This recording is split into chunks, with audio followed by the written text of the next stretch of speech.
We will look at the 8 rules by which we usually choose a partner. When someone says you have to be who you are and you will be loved for who you are, for example, it assumes that at least one person actually knows who they are. When someone says, yes, but I know who I am, most of the time they're talking nonsense. Wait, let me find out the ways in which a woman chooses me so I can put them into practice and get women to choose me. That's not the perspective here, and it never will be. Many times we choose and are chosen because we need to have an experience that will help us move forward on our path.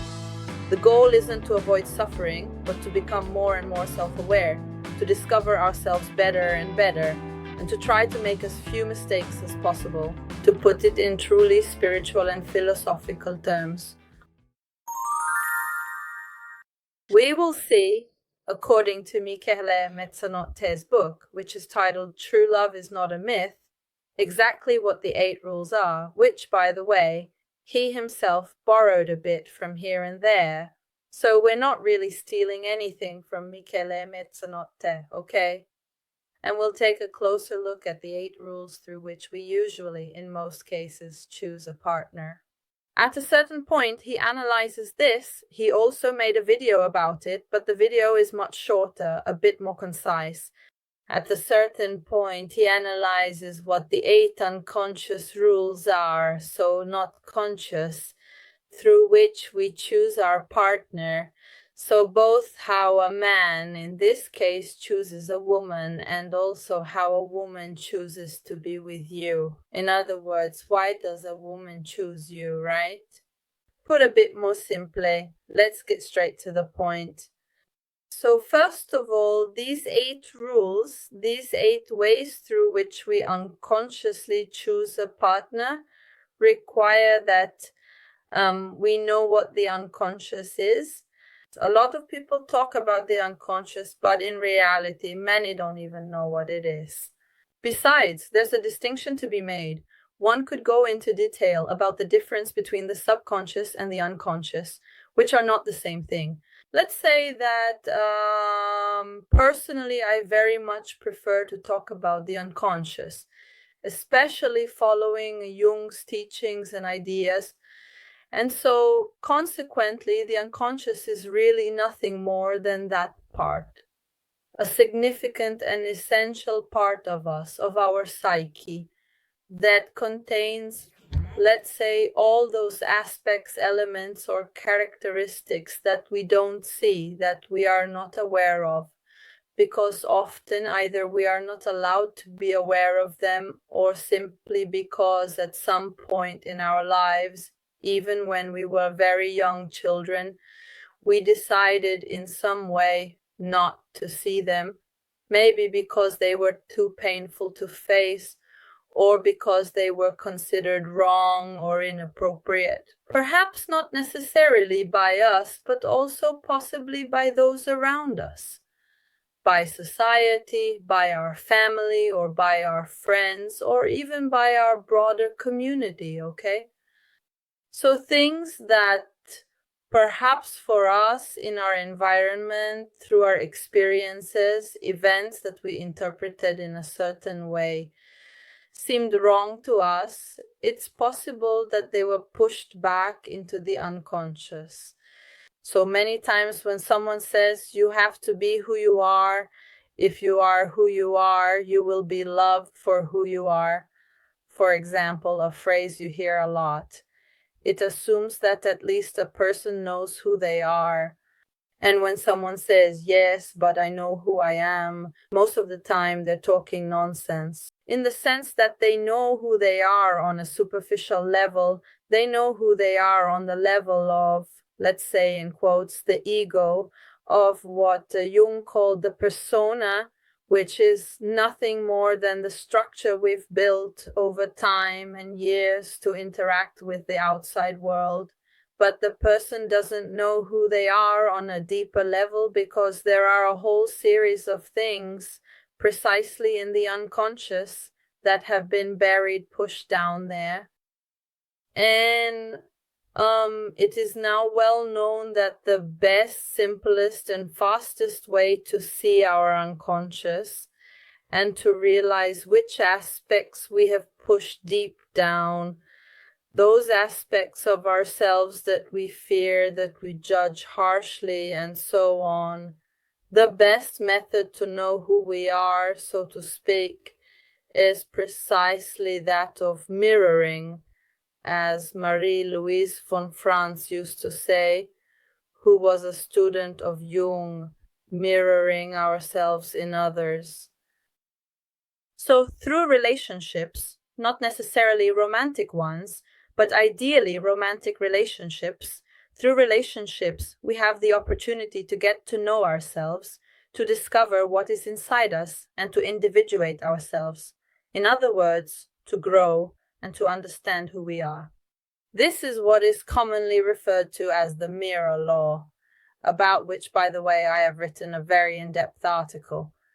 I recommend you read it. If you're interested, you can find it on my website. Or in any case, if you go on Google and type Daniela Coin mirror law, it will come up. So let's do this. If this is clear, if this aspect is clear, that we need to have human interactions, because through mirroring ourselves in another person, ideally a partner, or at least in romantic relationships, we have the opportunity to discover ourselves, to see who we are, to see what our vulnerabilities and our potential are, things we might not know about ourselves, all those aspects we're unaware of. Through the other person, and more generally through interacting with others, we are able to explore if we are capable. And not everyone is, it's not some innate science, in the sense that through the other person we can get to know ourselves if we are able to grasp the aspects that concern relationships. So even on a slightly deeper level, a bit more unconscious, let's call it that, we manage to bring out this part of the unconscious and make it conscious. That's it. I hope that up to this point everything is clear, because this is kind of the foundation, in the sense. Now we'll go into detail to see what the rules are by which we choose a partner and are also chosen. But if these aspects are clear, okay, so the point isn't to say, oh, darn, women choose me based on these things, or, oh, but I don't do this. That is, the attitude really shouldn't be defensive. We don't need to defend ourselves at all. And in the same way, the attitude also shouldn't be one of manipulation, like, let me figure out how women choose so I can use those methods and get chosen by women, okay? That's not the perspective, and it never will be. That's not the goal. The goal is simply to get to know ourselves a little better and to understand what's influencing us, so that we don't think, like many people do, that relationships or partners are something that just falls from the sky and we have no idea why we fall in love. There are reasons. And above all, there are much more practical reasons, even if they're unconscious, for why we choose one person over another, okay? Or for why we are chosen by one person rather than another, or even by no one at all, of course. So let's take a look at what these rules are. According to, I repeat, the book True Love is Not a Myth by Michelle Mezzanotte, and who in turn has carefully sifted through and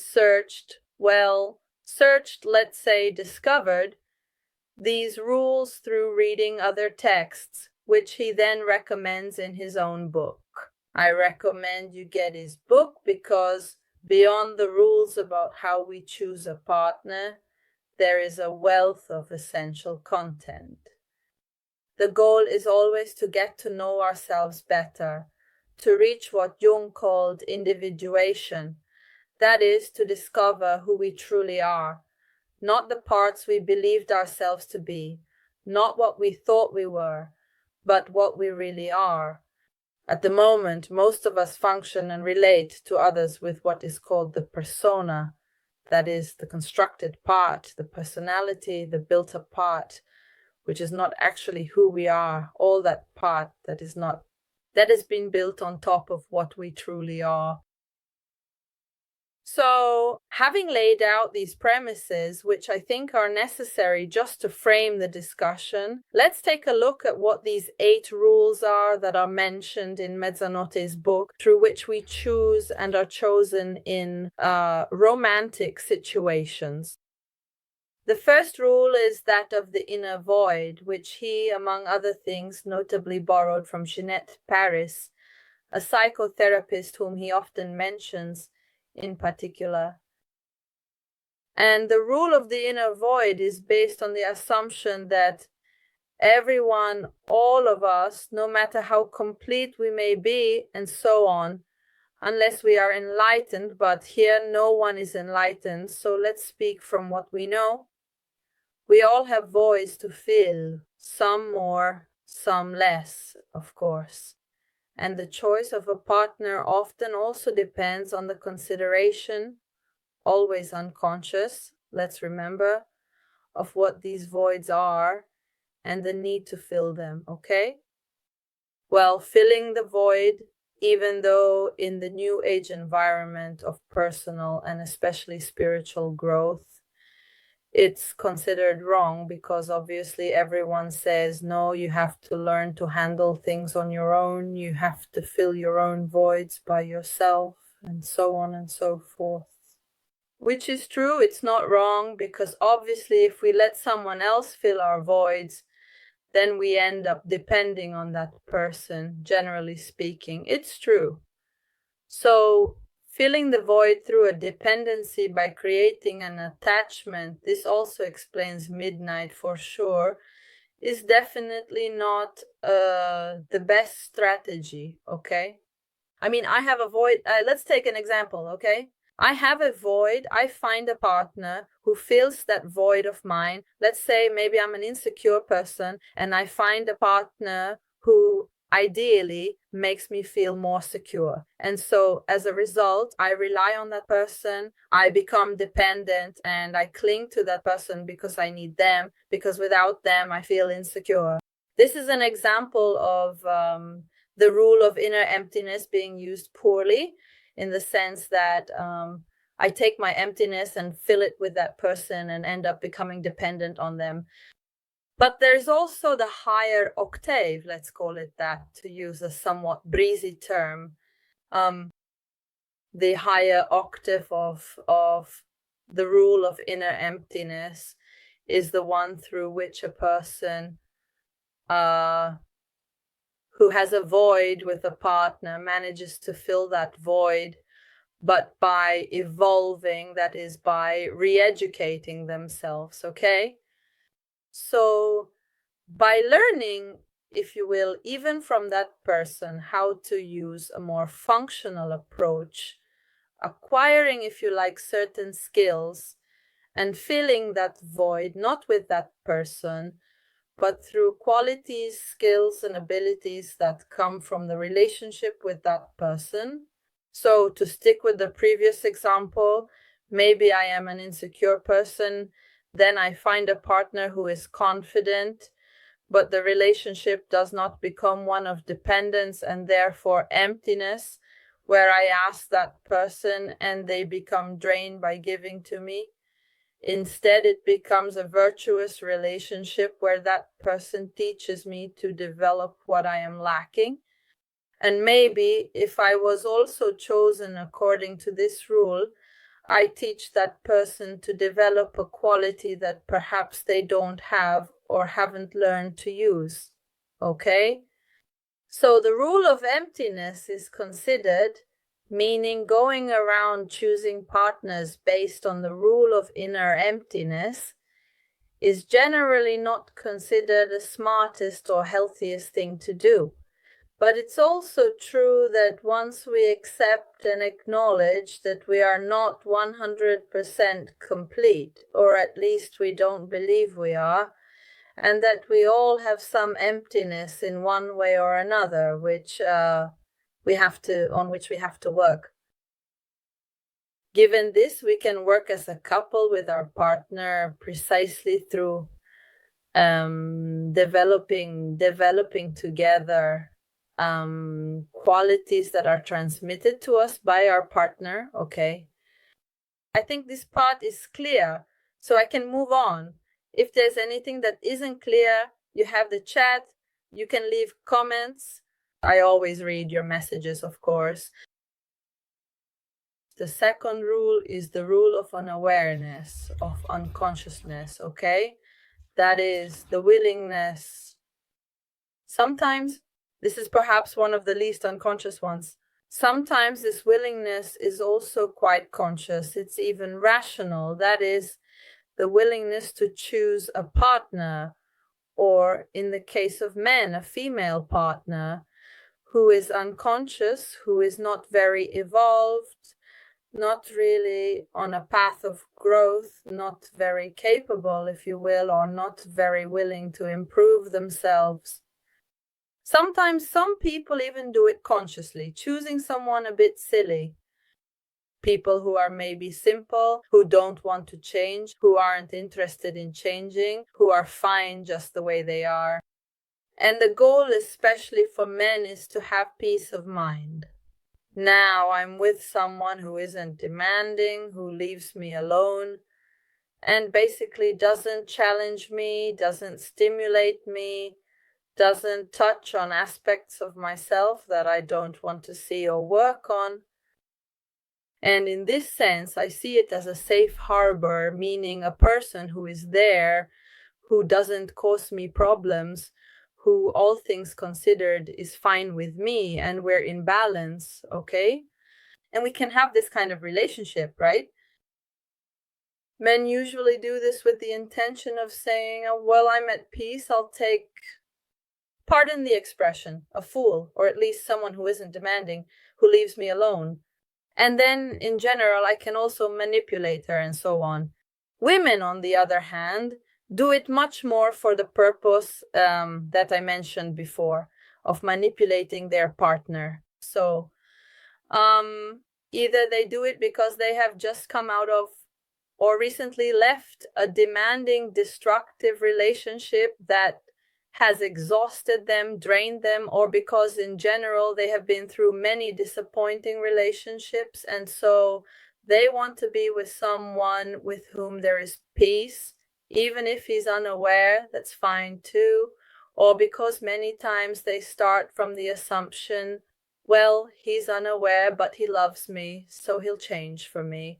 It's a kind of ongoing trend, and as a direct result of this, they often end up choosing an unaware or unknowing partner, and in fact, they eventually find themselves in a stagnant, unchanging relationship. As Midnight says, right?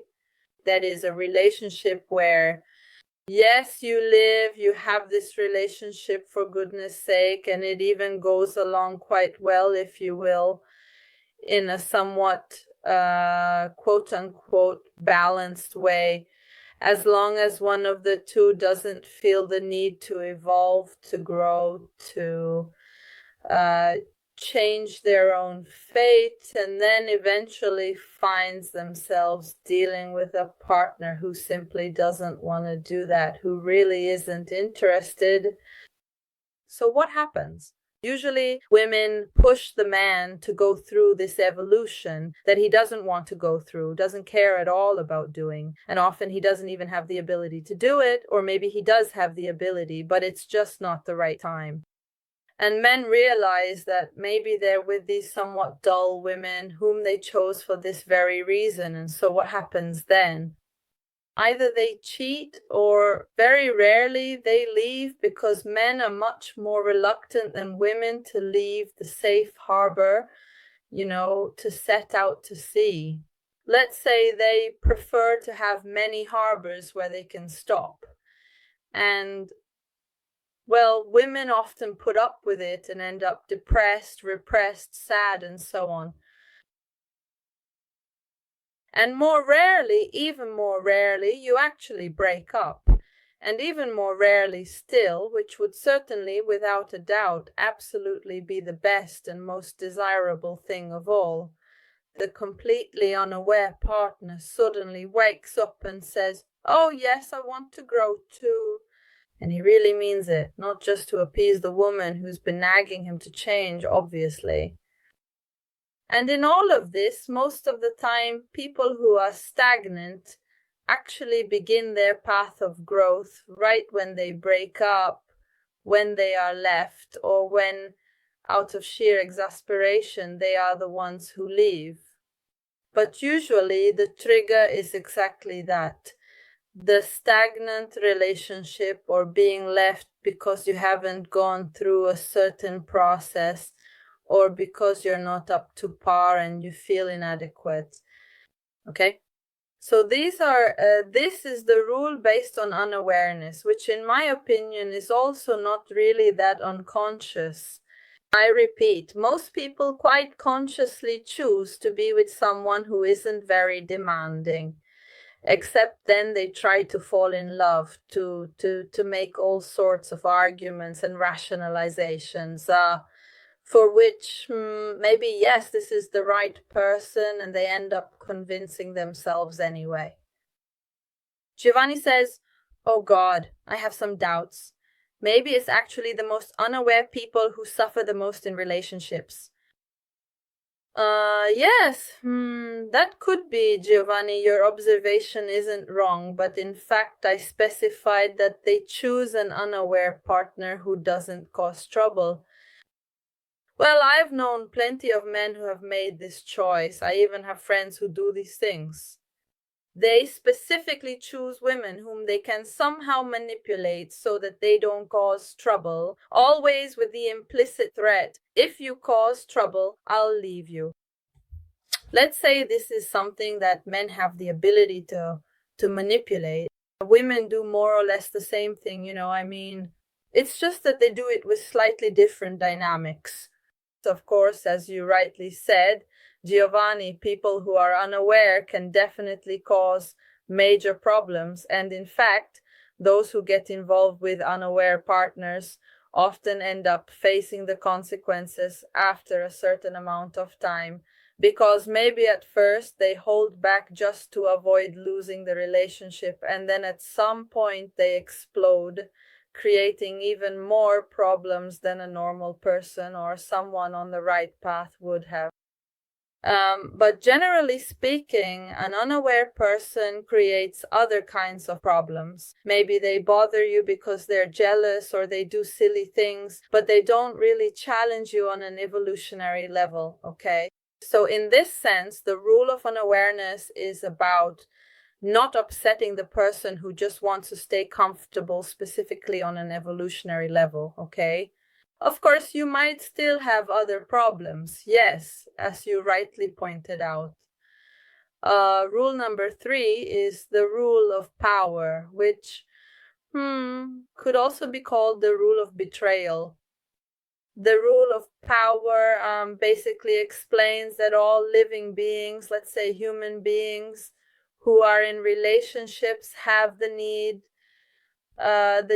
to betray themselves. That is, to betray their old version of themselves, to betray the personality, that fake part they believe themselves to be, in order to change and evolve.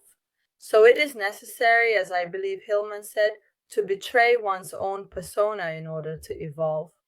So it is right to betray oneself.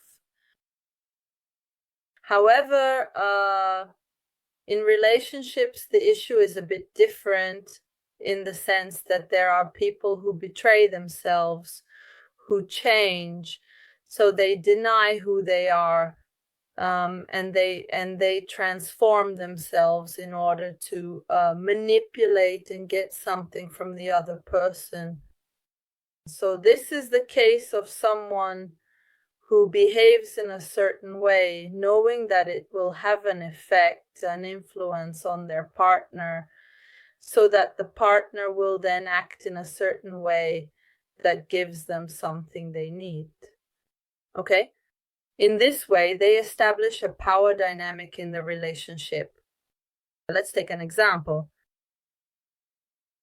The first one that comes to mind. If I'm a man and I know that, for example, my girlfriend is much more sexually available to me if I take out the trash. Now, I'm purposely giving a silly example because I can't think of a smarter one. Then I'll change my behavior and pretend that I like taking out the trash, even if I don't like it or don't care about it at all, just to get something from her. Okay? So I'll pretend that I like taking out the trash or doing a certain thing in order to get something in return. This is the case, for example, here's a slightly more clever example. It's the case of women who pretend to be satisfied and happy in bed with their partner in order to keep the partner attached because they have another interest, like, I don't know, maybe so he pays the mortgage on the house or stays with her or goes to work and pays the bills, just to give an example, right? This is perhaps a more fitting example, a bit more serious. Okay? So this too is a betrayal of oneself. In other words, I betray myself. I pretend to be something else in order to get something from the other person. So I betray myself, but for manipulative purposes. Okay? And this is the mode of the rule of power. So I gain power over the other person in this way. There is also a higher octave of this rule of betrayal, which therefore does not involve power. So it is no longer the rule of power, but rather becomes, I betray myself, so I change myself. Because the goal is to have a somewhat more balanced relationship with the person I am with. For example, in the case of someone who, I don't know, isn't really interested in going out with their partner's friends because they don't particularly like them, but for the sake of the relationship, to maintain balance because they know their partner cares about it and so on, betrays themselves a little, pretends to enjoy it or to want to go in order to keep the relationship balanced. Always being careful, however, that this doesn't lead to a buildup of frustration that might explode later on. Okay? So the foundation, the root must be love, not the fact that I want to dominate the other person. So I shouldn't be in the mindset of I do this because then you have to do that for me. Instead, the purpose should be I love this person so I can compromise on some of my principles as long as it's not something too heavy for me. And the ultimate goal is to maintain a better balance within the relationship. Giovanni said, that's exactly what I fear. The woman who gives in even against her will because she feels she has to fulfill specific duties. Well, those who base a relationship not on affection, communication, or deep-level dialogue, but rather on mechanisms, in other words, overthinkers who create all sorts of structures within relationships, will inevitably end up in relationships that have this kind of foundation. Maybe it won't be that the woman gives herself to you because you have to do certain things, but perhaps other things, other situations of pretense with the aim of getting something in return. Guys, so rule number 4, on the other hand, is the rule of archetypes. I'll read to you, taken from the book of Mezzanotte, so we don't get it wrong, what an archetype is, just in case someone doesn't know what an archetype is, which is totally fine, even though we've already had some lessons or maybe someone wasn't there. The archetype, I'm reading from the book of Mezzanotte. The archetype in the Jungian tradition is, in short, an innate character predisposition, okay? A foundational structure of the psyche. Every psyche is built upon the interconnection of archetypes. It's something that has more to do with what Jung called the collective unconscious, with that part that is there and exists before the person exists, and that has more to do with mindsets, with broader modes than the individual themselves. Okay, so archetypes are shared. Let's give an example of an archetype. There is the archetype of the senior and the poor. The senior archetype, this isn't mythology, because Mezzanotte in his book talks about mythology, but there are also archetypes that have nothing to do with mythology. The archetype of the senior and the pure are archetypes that the senior embodies the old man, the elder, who is wise but also slow. The pure embodies the child, who is let's say a bit wild, kind of hyperactive, but at the same time enjoys the pleasures of life and so on. So every archetype has aspects in the light, the healthy ones, and aspects in the shadow, okay? Then Mezzanotte talks a lot, I haven't gotten to that part yet, about archetypes according to mythology. There are some tests if you want to take them. We already did a lesson once on male and female archetypes, where it explains the archetypal pairings of couples, okay? I talked about them individually, not as pairs. In his book, he explains which are the best pairings in terms of archetypes according to mythology. So, for example, someone who is governed by, who embodies the archetype of the senior will be a more reflective person, wiser, but also less energetic, more subdued. On the other hand, someone who embodies the archetype of the poor will be a very lively, very energetic person, but at the same time, perhaps irresponsible, maybe unable to think in an adult and mature way and to complete, say, a certain task that is assigned to them. Okay? This is just to give you an example of what archetypes are, and they are shared because there are millions of people who embody the senior archetype and millions who embody the pure archetype. Okay?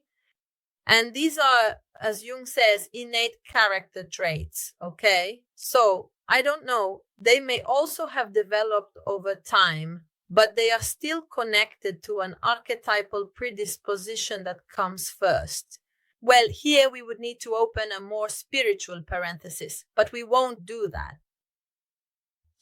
So Mezzanotte talks about the rule of archetypes, according to which we choose our partner, and says that there are these scripts of affinity, right? Where people, personalities of a certain type who embody an archetype will be more inclined to seek out the mirror archetype, let's say complementary rather than mirror, and so to form connections, relationships with these people, but not necessarily healthy ones. That is, one archetype can be drawn toward another archetype. For example, the archetype of the irresponsible man might be drawn to the archetype of the responsible woman, but this doesn't necessarily mean they will create a functional relationship, okay?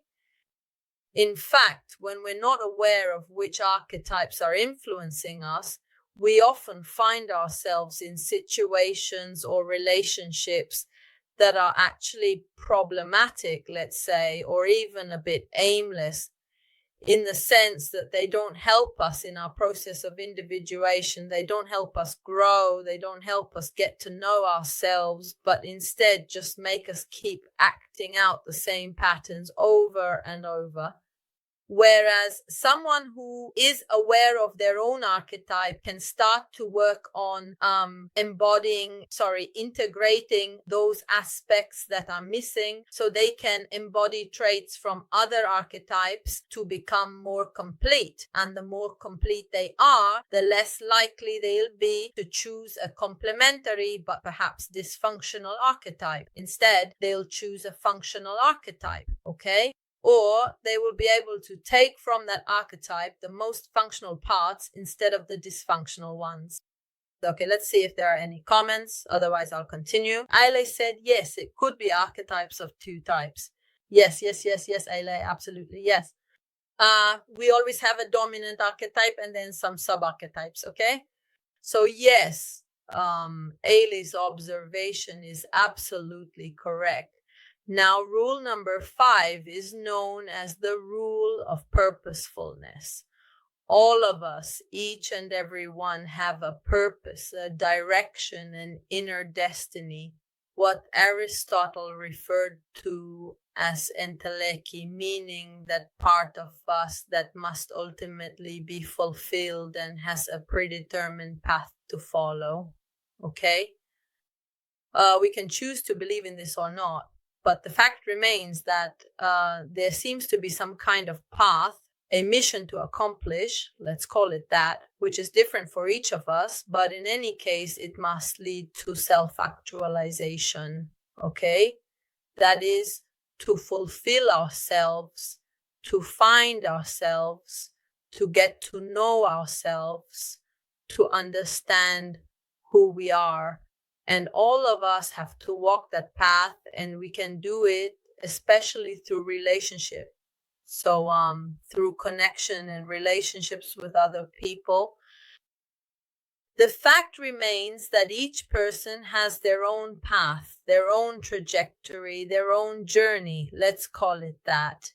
And along this journey, they also choose the people with whom to have relationships. And you might say, how wonderful. It's a good thing we have a path, so we'll always choose the right people for us. No, it's the opposite. Exactly the opposite. Very often, choosing one partner over another is, in fact, precisely what allows us to truly create our very own unique path of personal growth. So, choosing the so-called wrong person is, in many cases, in reality, a way for us to follow our own journey. Without that experience, we wouldn't have moved forward. Okay, so many times we choose and are chosen because we need to have an experience that will help us move forward on our path. This can mean that our journey is with a partner and that we grow and develop through that partner. Or it can also mean that if we are too stuck, too blocked, all the experiences that come our way will be negative ones that try to move us, to shake us up, to unblock us, okay? In other words, these experiences are there to help us break free and move forward.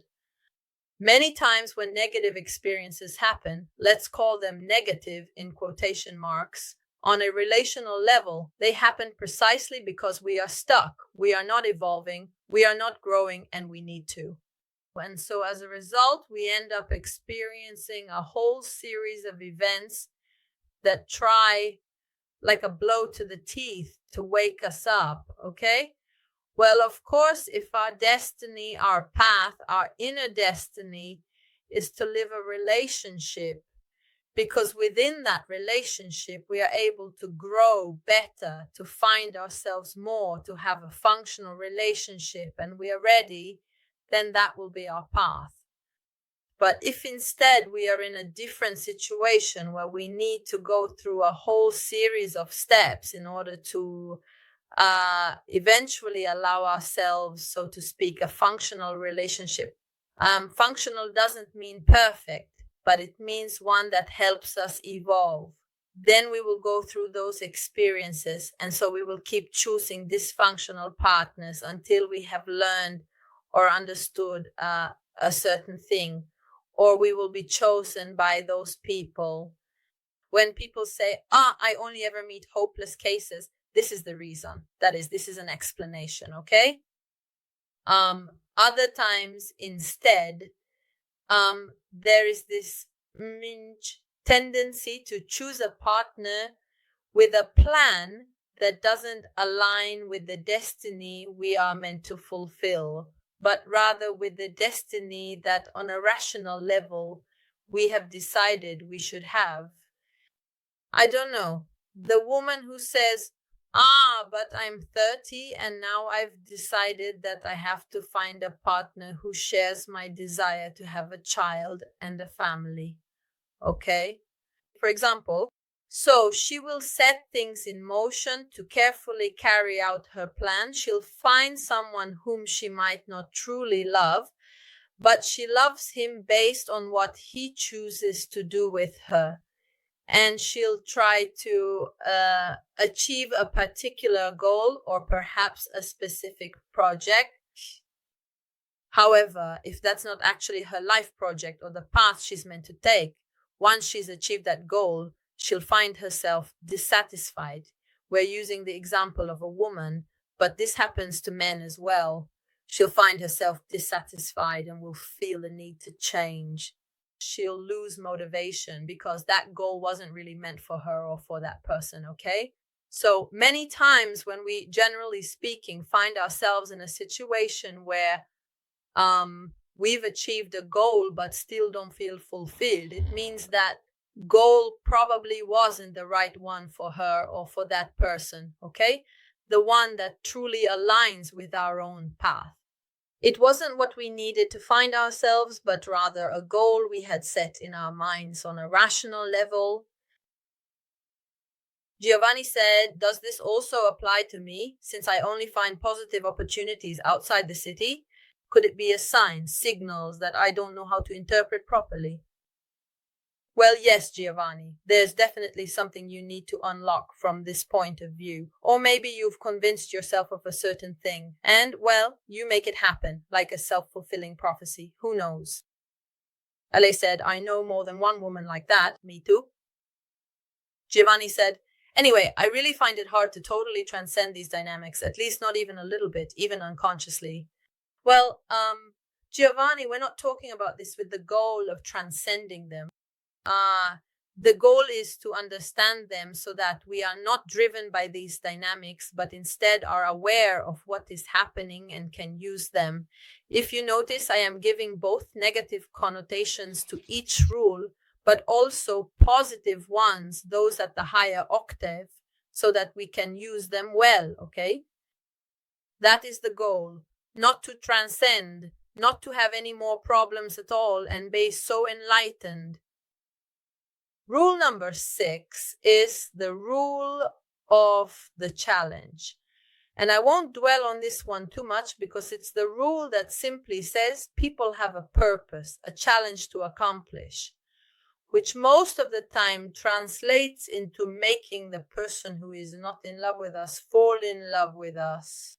So simply, those people who become attached in a dysfunctional way to achieving, to trying to win that challenge, to reaching the goal, which has to be to succeed in conquering, to become the person who, in the case of women, for example, the woman to love, the one to marry, to have children with, the one worth changing for. In the case of men, it's the woman with whom I can manage to sleep with, to share my things, to do the things I like, and so on. Okay, so maybe sometimes the goals are a bit different, but the objective is the same. They pick a person who maybe has little or no interest, fixate on that person, and work with the aim of achieving that goal. Most of the time, I repeat, it's about making her fall in love. But in some cases, it's even about changing that person or even saving her. So they take on the quest and try to see it through to the end. Except that, of course, they then find themselves in a situation where the other person doesn't change, won't do it, so she won't fall in love, won't change, won't do that thing they so desperately want her to do. And they'll simply remain attached to this kind of dynamic for what can feel like many, many years, often, sometimes even longer. I mean, I've actually seen people, even in my work, who stay attached for years to people who don't want them. And whereas here, the work to be done would be a bit deeper, meaning we should maybe look at which part of that person we like so much and want to integrate, or realize that maybe we are the ones who need to get more in touch with ourselves and love ourselves, so to speak, in order not to have to chase after love, especially love that is denied outside of ourselves. Okay? And please remember, in this case, since the rule of the challenge also, and especially includes the presence of people who manipulate, because the foundation is manipulation, meaning if I have to convince someone to love me, in some way I have to engage in manipulative behaviors. But be careful, because when these manipulations are accommodated, it means that there is also an objective on the other side, and so manipulation is accepted and enacted as well. In other words, if you have someone you're in love with, or someone you're chasing, someone you want to make fall in love with you, and this person can't fall in love with you but still sticks around and circles you, you're not the only one doing the manipulating, okay? And it's good to be aware of this, because often this is how relationships are created, that then just keep going out of inertia, where one of the two isn't in love and maybe accepted the relationship out of desperation. Or more often you end up wasting energy, time, thoughts, and so on someone who will never reciprocate, or who will never do what we want them to do. Okay. Rule number 7, on the other hand, is the Oedipus rule. All right? I'll explain this to you by reading you a passage from Mezzanotte. I understood it, but it's quite complex. So let's start from the premise of the Oedipus and Electra complexes, which are the ones explained by Freud, right? That the child falls in love with a parent of the opposite sex, and in some way tries to replace the figure of the partner, right? They would like to take the place of the partner, except that at a certain point, the child realizes that they are actually the child and not the partner, through a healthy process of detachment that the parent will enforce, okay? These are dynamics that happen more or less on an unconscious level, but sometimes these dynamics can, maybe because of a parent not be completed in the right way, maybe the detachment won't be done in the right way, it won't be complete, and so on. And Mezzanotte says, if in this phase where the child needs to realize that he is a child and not a husband in the case of males, not a partner, if in this process of separation, something goes wrong, and we won't go into detail. Mezzanotte doesn't go into detail either, because these are matters for deep psychology, which is the domain of those who deal with it. In this case, Freud dealt with it, but also others after him. If something in this process goes wrong, so this separation is not smooth, it is not carried out correctly, it is possible, Mezzanotte says, that if for any reason, external or internal, the psyche of the future adult is unable to process the dynamic, so as a child he does not process the dynamic correctly, the unconscious will tend to recreate parent-child, parent-offspring love bonds. Okay? And he says, in practice, this rule can lead you to choose partners who are significantly older or younger than you. And if you relate to the other person as a parent who nurtures or controls, you will seek out and find partners who have a pronounced childlike side. Whereas if you relate to the other as a child, you will find parental partners who take on the role of mother or father. Okay? So what is the risk in this case? That those who are not aware and have not properly completed this process and are not conscious that they are acting and unconsciously seeking a partner who is a father or mother, or in the case of those who are those who are childlike, they seek a father or mother, and in the case of those who are senior, those who are parents, they seek instead a son or daughter. If you don't realize this dynamic, you act this way without passion. And there are so many people who operate like this.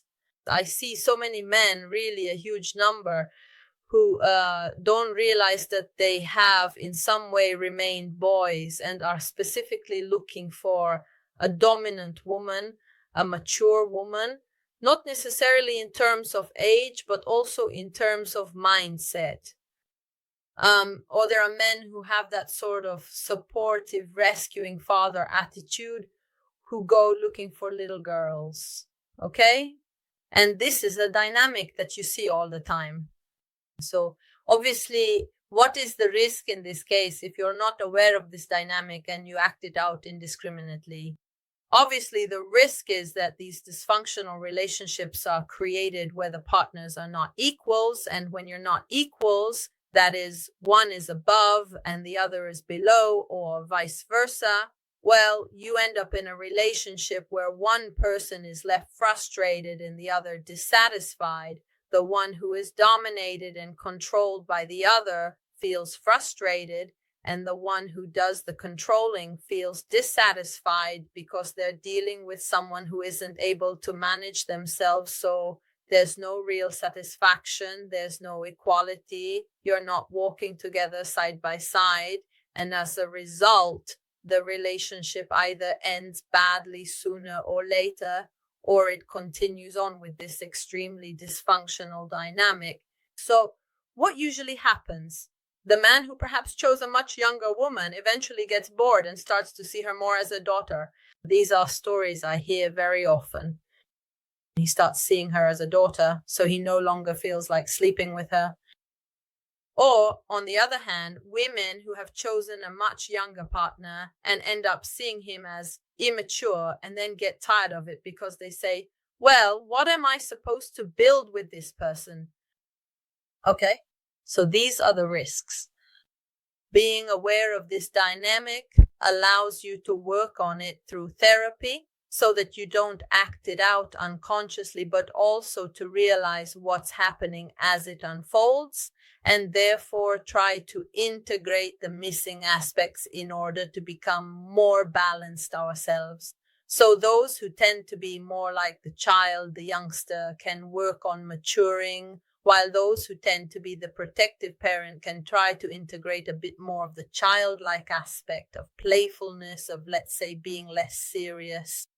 Ellie said, I was in a relationship where for her, I was a boyfriend, a father, and a friend. For her, and that's not good. It's not good. I mean, the moment you become a father, something's not right. And the eighth rule is simply the rule of synchronicity. First, I need to explain to you what synchronicity is. Synchronicity is not fate, okay? They are two different things. Synchronicity is that event that happens and somehow stirs up some kind of connection within us that gives us a message that is telling us something that happens with the purpose of making us pay attention to a certain aspect, and that in some way shakes us or gives us a sign. Okay? For example, Mezzanotte explains to make it clear. He says, if you, for instance, order a blue dress and a black dress arrives at your house, maybe on the very day that, I don't know, an acquaintance of yours dies, Mezzanotte says that's a synchronicity. It's telling you something, not necessarily something you need to obsess over or rack your brain to figure out, but maybe just something you need to understand. In the context of relationships, this takes shape in the way that when someone meets another person, this happened to me once and I'll share my experience with you. Those magical encounters happen, the kind of meetings that in the New Age environment are called karmic encounters, right? It's like that person shows up and wow, they're there at exactly that moment. Maybe they came to you through a sign and so on. Once it happened to me, I was young, 19 years old. I met a guy whom I had dreamed about the night before. The next morning I got on the train and there was this person I had dreamed about whom I had never seen before. Then someone even told me, maybe you had seen him before, but I never took that train. So it was actually quite surreal. And then a whole series of coincidences led to some of my friends knowing him. So we ended up going out and seeing each other for a while. And then he was someone I just couldn't get out of my head for so many years, and for a whole bunch of reasons, though I won't go into detail here. But those are synchronicities. Karmic encounters are there to give us a sign, to somehow set us on a certain path, to help us understand something, okay? And many times we choose people precisely based on these situations that happen, which almost seem to tell us, look, this is the person for you, okay? So this karmic encounter, let's call it that, gives us the opportunity, when we receive this sign in the context of a relationship, to choose someone by trusting a bit. So learning to rely on our feelings, on the signs, on the sensations, right? And this could actually be a good thing, especially for those who usually have a much more controlling mindset, hyperlogical overthinkers who analyze everything. Obviously, the flip side of the coin is that, in fact, a person can't live exclusively by synchronicities, not even in relationships or in any situation, because you can't base everything on signs without ever taking responsibility for making a choice. Okay? On this topic, I can give you a movie recommendation. There's a romantic film, definitely a chick flick, but if you want to watch it, it's cute. It's called Serendipity, with John Cusack and I can't remember her name. Anyway, it's a cute movie where the whole story is based on synchronicities, on these events, just like Giovanni says, the signs of destiny that happen and that theoretically seem to be trying to tell us something. Now, we've reached the end. I've given you all these pointers because these pointers are meant to help you become more aware. The purpose of the Academy isn't to just chat about random things, but rather to become increasingly aware and to better understand how to listen to ourselves, how to know who we are, how to know what's happening, and to understand the world of relationships, but above all, to always understand our inner world a little bit better. And this, of course, I assure you, I guarantee it, can only improve over time, obviously little by little, even your relationships with other people, and especially with the opposite sex. It doesn't guarantee that you won't suffer, guys, I'm telling you right now.